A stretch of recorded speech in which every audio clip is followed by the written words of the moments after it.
Welcome to Get Your Goal with Paula B. I'm your host, Paula B. I'm a weight loss and menopause expert, certified life coach, and author of the book, Mind Over Menopause. On this podcast, we dive deep into the mindset tools and proven Get Your Goal formula that will help you lose weight for the last time. Are you ready to get your goal? Me too. Let's go. Hello, goal friend. Welcome to episode number 303. 3 tips to start losing weight today. Can I tell you a funny story? I'm going to anyways, because that's what I do around here on the Get Your Goal podcast. I always start with a little almost non sequitur. This one is related though, because it's related to the title and the number. I actually had no idea at all when I was designing today's, I almost said workout. Sometimes muscle memory really works in my mouth. Anyways, when I was putting together today's podcast, when I was writing the notes for it and stuff, I actually had a couple of different titles for this one. And then I was like, you know what? I really like listicles. I love a top 3 tips. I'm a huge fan of a top 3 tips kind of podcast. So I'm like, okay, we'll do top 3 tips. And then I came up with the 3 tips and I'm very excited to share them with you. And then when I saw that it was episode number 303, I was like, oh my gosh, top 3s. And I mean, sometimes I'm still just a total preschool teacher. When in doubt, I like everything to be thematic. I like to talk about apples in September. I like to have all the 3s together. It's a thing for me. And I actually think that, okay, I don't know that it's a thing for everybody to like need things in themes, but it is kind of the theme of the day about making weight loss easier on yourself. Here's what I want to tell you. These top 3 tips are not things like make sure you drink your water before 5 p.m. so you don't have to wake up and pee or things like that. They are practical, but they're not going to sound as practical as you might be hoping for.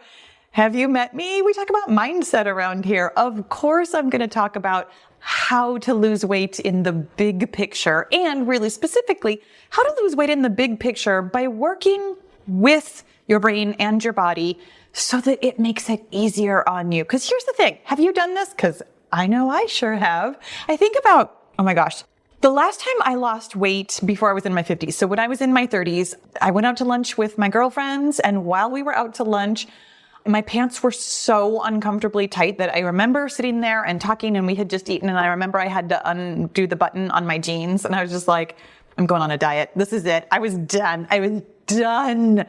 I got home, whatever time it would have been in the early afternoon. I made dinner for the kids and my husband. Why was my husband home?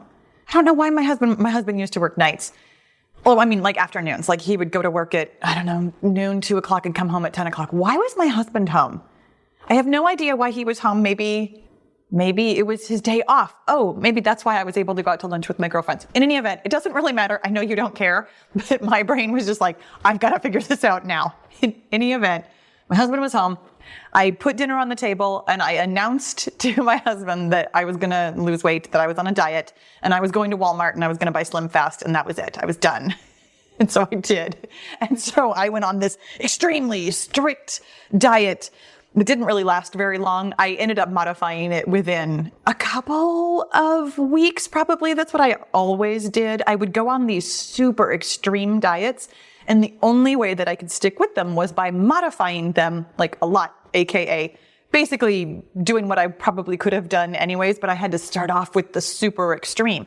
And I think a lot of us do that. Like we do that thing where we'll clean out the pantry and then we'll set our alarm to get up an hour early because we're definitely going to go work out. And like we think we have to make these big, sweeping, broad gestures in order to lose weight. And the truth of it is, your brain hates that.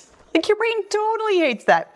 Your body is more or less on board. Like your body will put up with anything. Your body is like, do you remember Pinky and the Brain? Did you ever watch that show? That would have been like the 90s. I vividly remember my college roommate, Jessica, introduced me to that show. I had never watched it before. I have no idea how, but I remember watching it for the first time and just being like, so this is what's on TV these days, huh? I had come to college. I was older when I went to college. I had like numerous jobs, like quite literally like 2 or 3 jobs at a time. And so I didn't really watch a lot of TV, except that I know I did, but I didn't specifically watch Pinky and the Brain before. But so I quit all my jobs. I took out student loans. I just went to school, like my final 2 years of college. And so I show up there and there's all these really young kids who are like, fresh out of high school and stuff. And here I am, I'm 24. I've already made car payments and lived alone and had jobs and things. And so I'm just looking around like, what? But anyway, my roommate wasn't quite that young, but she introduced me to Pinky and the Brain. Here's where we're going with the Pinky and the Brain thing. Your brain is a brain and your body is kind of pinky, just kind of dopey. I'll just go along with whatever you want to do. Your body can handle so much nonsense. It's your brain that really needs to be in control of things, that really needs things to be very rigid, very routine, very the same. And technically speaking, your body kind of does too, but your body has a lot more leeway with it. Both your brain and your body have what's called biological imperatives, which is to say that number one, you need to stay alive. At all costs, as much as humanly possible, your brain and your body do everything to stay alive. And what they also do in order to stay alive is they reproduce so that they can, pass things on. They also have to stay the same as much as possible. And then way down there at number 4 is to adapt when necessary. So your brain and your body, 100% capable of changing. Make no mistake about this. Your body can change, your brain can change, but they don't really want to. The higher imperative on the importance scale there is to stay the same as much as possible. And here's the thing that makes sense. You actually don't want to react. Okay, when you want to lose weight, I know you do want to react to what you just ate yesterday. And okay, if I was in a caloric deficit for one day, let's lose 15 pounds. Come on, body. But also when you have one of those days where you do go over rather significantly, you're at a party or you're doing something, you really don't want those changes to show up as quickly. So here, I'll make another pop culture reference. You take the good, you take the bad, you take them both, and there you have the facts of life. I don't know why I'm being so weird today, but I am. Thank you for coming along with me. In any event, your body and your brain, Pinky and the Brain, don't like to make a lot of changes, but can. So in order to make weight loss as easy as possible, this is where I'm truly going with this entire conversation. In order to make weight loss as easy as possible, it's actually really important to understand how your body and your brain work, what they're naturally going to do, the way that they would normally do things, and then work with that as much as possible. So here are my top 3 tips for how to work with your menopausal body and your very, very human brain who don't really want to make a lot of changes, but are completely capable of doing so. Tip number 1 is to focus on belief. This is what we do around here at the Get Your Goal podcast. We talk about belief. We talk about your mindset, which is belief. Do you know that? I don't know that I've ever actually connected those 2 dots in this exact way before, so let me do that for you right now. When we talk about your mindset, I am never, ever, ever telling you to think positive thoughts. Ever. What I am offering you is that you can pay attention to everything in your brain. Again, coming back to that whole facts of life thing. You take the good and the bad. You simply observe that you have thoughts in your brain and understand what they are producing in your life. And here's the thing. The thoughts you have in your brain are producing results in your life.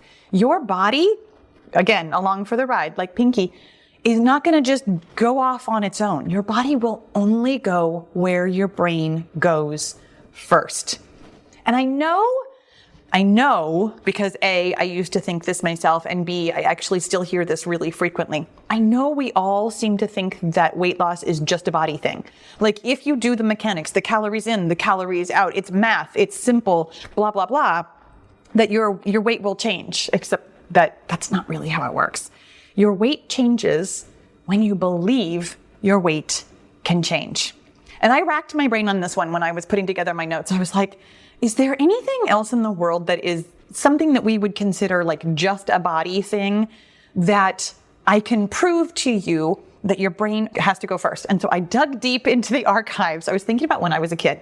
When I was a kid, I was not especially athletic. And that's a really nice way of saying that I was very uncoordinated. I was absolutely the last one picked for dodgeball. I was kind of afraid of everything, and yet simultaneously capable of doing quite a few things. I didn't have a lot of coordination. If you've ever watched any of my full-length workout videos, I have told the story about how the one bad grade I got when I was a kid was because when I was in kindergarten, I couldn't skip. I could gallop, but I couldn't skip. So I have all kinds of thoughts about my coordination, and I'm still not fantastic at it, probably because of my thoughts from when I was 5. In any event, I was strong. I mean, I was a child in the 70s, so of course we played outside all the time. I rode bikes. I mean, I was a strong, sturdy kid who was capable of doing lots of things and had fears, thoughts, beliefs about some things that stopped me from doing them. And here's what I came up with. I could do a cartwheel. I was not great at cartwheels. I was going to say I was good at cartwheels. I was good at cartwheels. I'm going to leave it at that. I was good at doing cartwheels. I could do handstands. I could do headstands.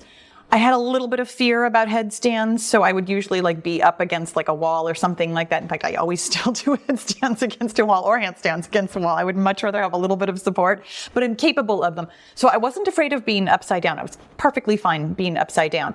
I was strong enough to do cartwheels and handstands and headstands, things like that. So I had upper body strength. I had lower body strength. I had just enough coordination to do stuff like that. But the thing that I could not do, really, truly could not do, I couldn't flip over the bar. Do you remember I'm only coming up with uneven bars, but they weren't uneven. It was just a single bar. Where it was just a single bar and you would climb up and have one leg over it and then flip around like my friend Jamie Dressel. My friend Jamie Dressel could flip around that bar like nobody's business. And she'd be like, Paula, it's really easy. And I'd be like, no, it's really not. I could get up there. What could I do? In fact, I think I could hang upside down if I still had my hands. I don't think I ever let my hands go. Yeah, I know I could. If I had both knees over the bar and kept my hands on it, I could go upside down and hang upside down, but I couldn't get back up. So I never got the thing where I could flip around on the bar.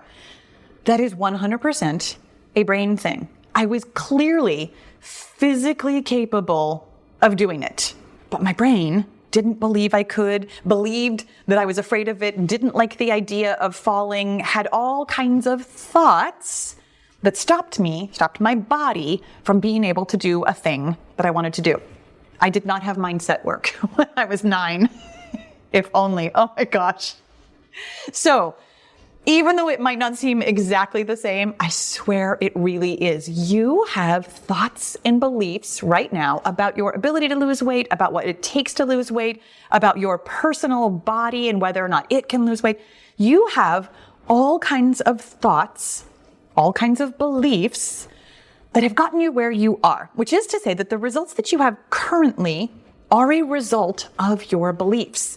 Your body is showing you what you currently believe about what you can weigh, about what you can eat, about what you have to do, about your age, and all kinds of things.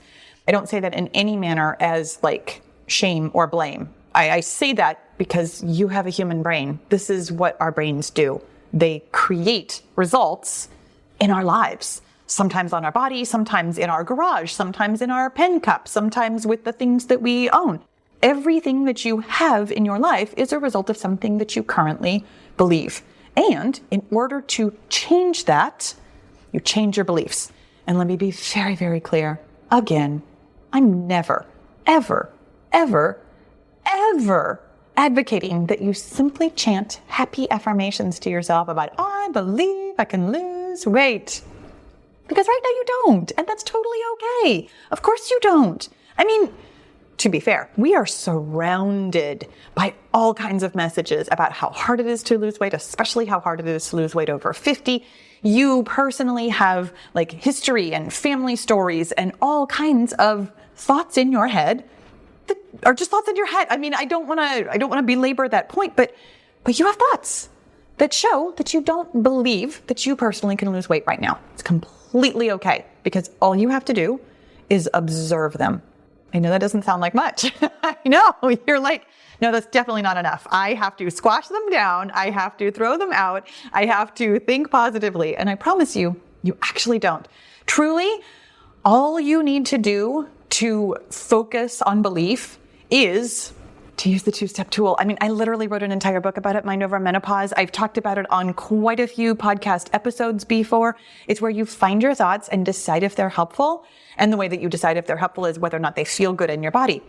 When you discover the thoughts you have in your brain, and let me be clear that that's the other half of why this isn't shame or blame. They're all subconscious. I mean, you don't hear them. You hear some of the negative chatter in your head, so do I. But like the thoughts that are actually driving your actions and getting you results day after day, they're subconscious. You don't hear them until you go looking for them, which is why I created a journaling method that helps you find them. It's all there. And there's, oh gosh, I didn't look it up beforehand. I have an entire podcast episode that talks about the two-step tool, about finding your thoughts and deciding if they're helpful. It's free to you to go listen to that podcast episode if you want to dive deeper. Like I said, I wrote the whole book. But the essence of it is that you uncover your subconscious thoughts and simply observe them. Observing a thing changes a thing. That's a scientific principle. They talk about it all the time sorry, I just had hair falling off of me. They talk about it all the time in like physics and even in psychology. You know how anytime you fill out like those personality quizzes and things like that, maybe you don't, but I know I do. And so therefore I assume you do. Aren't you trying to manipulate the answer? I truly believe that I'm an introvert. So anytime there's any kind of a question on those personality tests about, I love to be with people, I'm like, no, I don't. Even though I totally love to be with people, I want the test to prove to me that I'm an introvert. I know I'm being, observed by this quiz. And so I maneuver my answer to reflect back on me what I think I already know. Anyway, observing a thing changes a thing. All you have to do is observe your thoughts to change them. You don't have to squash them down, and they definitely don't all have to be positive. Okay, tip number 2 is to prioritize pleasure. And this one's super important because your brain and your body are already doing this. So if you can work with it instead of against it, everything in life, but also really specifically everything in weight loss will definitely be easier. Pleasure principle basically states that you are always seeking pleasure and avoiding pain. You can override this. We frequently do. It's called willpower and it's usable. You can use willpower. You can use willpower long enough to actually change habits, but it's the hard way. It really is. I've done it before. I'm capable. So are you. But why? I mean, really, when you can work with your brain and your body and it's easier, why wouldn't you just do that? It's what I advocate. I strongly recommend that you work with the pleasure principle instead of against it, because you'll notice that when you are trying to really restrict yourself, when you are trying to clamp down and put the lid on, yeah, you can, but you spend so much time just spinning around and around in self-doubt, which is not belief, that it makes it 1,000,000 times harder. And I have found at this point, thousands of women that I have worked with, I have truly found that until you can actually believe and embrace pleasure, your likelihood of gaining the weight back, even if you can get all the way to your goal weight, the likelihood of gaining it back it's so much higher. It really is. When you can incorporate working with your brain, with your body, it'll feel really easy. It'll feel incredibly sustainable. You actually won't notice anymore. It will just slip into the subconscious of, oh, this is just my routine. This is just how I live my life. It won't feel so constantly on edge of like slipping out of your fingers. You won't worry every minute of every day about whether or not you're going to gain the weight back because you know you won't. This is easy. This is pleasurable. This is fun. I'm working with myself. I totally believe that I can lose the weight and keep it off. It makes it so much easier. So here's my specific recommendation. Like, here's what you do to prioritize pleasure. My food recommendation is to eat the foods that you already know and love in portion sizes. And I go small or I go big because for lots of us, we're eating more food than we're used to. You don't have to add extra food. You simply change your portion size of the foods you are already eating, the foods you already know and love, so that it fits your calorie target. I find this to be probably the most controversial advice that I give.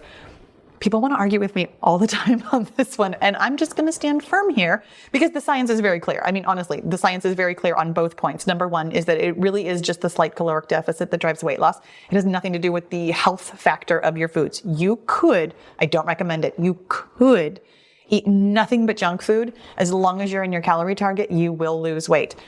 And having said that, you don't believe you will, so maybe you won't. But if you believed you could and it would work, and you did, it would, because it really truly is just the caloric deficit. And also, I mean, science has proven, like, again and again, psychological science, we know about the pleasure principle. We know that the human brain is always seeking pleasure and avoiding pain. So when you can keep as many of your routines as possible and change the portion sizes, you are making some changes, but not the kind of changes that your brain and your body are going to be like, whoa, whoa, whoa, whoa, whoa, we can't sustain that. That's way too much. That's way too ridiculous. The way it would if you were changing like portion sizes and times that you're eating and foods that you're eating and making all new recipes and making all new choices. Like, that's just a lot for your brain to take in. So stick with what you already know for as long as possible and make tiny changes over time. When I lost weight, when I lost weight the last time, I had already overhauled a lot of my eating habits. When I lost weight that time, when I just told you the story about how I had to undo my pants at lunch, I went out and I bought Slim Fast and I was like, this is it. I'm completely on a diet and I'm, restricting myself extremely. And so I lasted on that Slim Fast thing for like maybe a couple of weeks. I started seeing some weight loss results, but I was also starving. Like, I would go to sleep like so hungry I wanted to eat my own arm. So I was like, okay, I got to modify this somehow. like this is not going to work as is. So here's what I'm going to do. What I ended up doing, don't judge me. I mean, go ahead and judge me. I can't control what you think. But what I did was I did the Slim Fast thing, that super, super, super strict thing, Monday through like Friday at noon. And then Friday at noon, I ate basically anything in the world until bedtime. And then, so it was my cheat day, but it wasn't a whole cheat day. It was just a cheat, like 5 hours or whatever it was. And then back to the grind on Saturday and Sunday.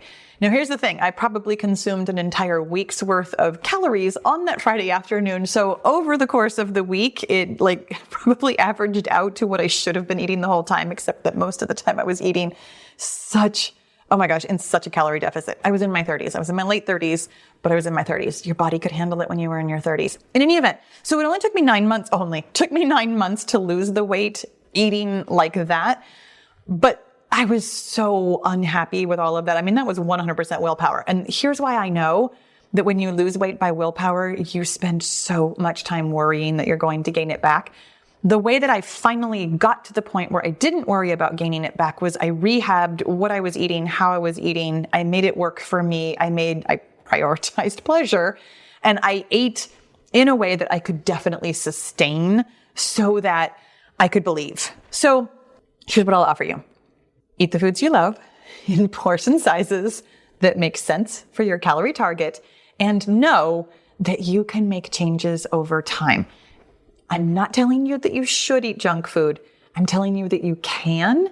And while you're doing this, you can slowly rehab your food also. I don't think I finished that part of my story. So it took me 9 months to lose weight, but it took me 3 years. In fact, probably longer than 3 years, but it took me at least 3 years to really rehab what I was eating and a lot of my thoughts about foods, because I had a lot of judgments about food, and I have come to almost the complete opposite at this point. Now, I really truly don't believe in good foods and bad foods. I absolutely believe that you eat what you eat and you make decisions about what you're going to eat in a way that you can have your own back, which means that there's nothing that's off limits.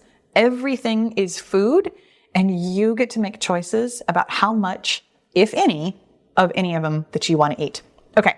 Tip number 3 is plan for recovery. This one's going to sound like it's all body all the time, and it's still kind of a mindset thing, because we have spent our whole lives thinking that we have to eat less and move more. And now here in menopause land, your body is like, no, thank you. No, thank you. I can still do everything I used to do, but I don't feel good afterwards. Your menopausal body needs more recovery. It just does. And more recovery isn't really a great number to put on that. Your personal needs, your personal body has information for you about what's too much and when and how and what it does afterwards. For me personally, figuring out what I could do sustainably meant that I went way overboard as I did, because for so many years, I prioritized doing more instead of prioritizing recovery. Now, I still like to do like bigger exercise, bigger workouts, bigger things. But now I know, I'm going to have at least a day, sometimes 2, and frequently 3 days off afterwards in order to prioritize my recovery. And for me personally, this is actually why I suggest to you that you exercise moderately every day. I like to exercise, so that made it so much more pleasurable and sustainable for me to bring everything down to moderate so that I could work out every day versus doing what I really wanted to do and then having to take 3 days off. The other reason why I think of this as being the significantly easier way to go in terms of moderate exercise every single day is because then you really know what your caloric needs are. You calculate your caloric needs once, you put a 0 on the end of your current weight. That's your calorie target. That already includes your deficit. You're done. It's literally the simplest calculation in the world. You don't even have to do math. You put a 0 on the end of your weight. Boom, that's your calorie target. Because you're doing more or less the same exercise every day, you don't have any fluctuating calorie in needs. For me, that seemed the simplest. For me, this is a twofer. You prioritize pleasure and you plan for recovery. Keep it simple, sweetheart. When in doubt, make it as easy on yourself as possible, because the easier something is, the easier it is to believe that you can do it, that you can sustain it, that you can stick with it, that this will all work out in the long run. My friend, it all works together. My top 3 tips, and I'm going to tell you all of them again, my top 3 tips really do work together to make weight loss as simple as possible. You can start losing weight today by tip number 1, focusing on belief. Tip number 2, prioritizing pleasure. Tip number 3, planning for recovery. And I'm going to go ahead and throw in a bonus tip here too. Bonus tip is to download the 5-0 method, which is free. It's my weight loss program. The entire program is free. You can get it from getyourgoal.com. And it really talks about all of the changes that we've gone through in menopause. And it talks about working with your brain and with your body. And a bonus tip 2A or whatever it would be, or 4A, I guess it would be, is to come and join us in the Get Your Goal group. The Get Your Goal group focuses very exclusively on this belief part, because when you believe, when your brain goes someplace first, your body will follow. It truly makes it inevitable when you work on the brain stuff first. Everything else feels easier. And when you watch this, I don't think they'll be live yet. I think I've been talking to you about the 4 stages of weight loss and how I've been working on the 4 courses. And I don't think I've told you the joke about the 4 courses. Internally, inside the Get Your Goal group, I've been making the joke about the 4 courses of the apocalypse. Now I have made that joke externally, because it's almost impossible to say 4 courses without hearing the back half of that in my head. So I just say it out loud. That's how I roll. In any event, I have 4 courses about the 4 stages of weight loss, which is to say losing the first 5 pounds, losing all the 5s in the middle, losing the last 5 pounds, which is a whole nother can of worms, and then maintenance and other exciting goals. All 4 courses are going to be live in the Get Your Goal group. I'm going to say in September. I don't have an exact date. We're working on putting all the pieces together behind the scenes. Everything's been written, everything's been filmed, everything is ready to go. The workbooks are ready. It really is just getting all the pieces together and actually having it go live. So by the time you are watching this podcast, if you're watching it or listening to it the day it comes out, it probably won't be live just yet, but it's going to be coming really, really soon. So now is a great time to join so you can get the 4 courses of the apocalypse and work on your belief. Your ability to believe that you can lose weight is the driver of weight loss. My friends, this was a silly one. Thank you so much for joining me. I hope this was really, really helpful for you. Thank you so much for being here. I'll see you again next week. Thanks for listening. Be sure to leave a rating and review so other women of a certain age can stop struggling with the scale and start loving their menopausal bodies. And if you're ready to change your mindset while you're changing your weight, then it's time to get into the Get Your Goal Mastermind group, where you'll find my proven success formula, answers to your questions, expert coaching, and the community support you've been looking for. You don't need to lose weight alone when you can have fun and level up your mindset with friends. With weekly coaching calls, live journaling classes, and access to the tools and strategies I've used to help thousands of women lose weight for the last time, the Get Your Goal group is the place for you to get your goal. Learn more about group membership at www.getyourgoal.com. And I'll see you inside the group.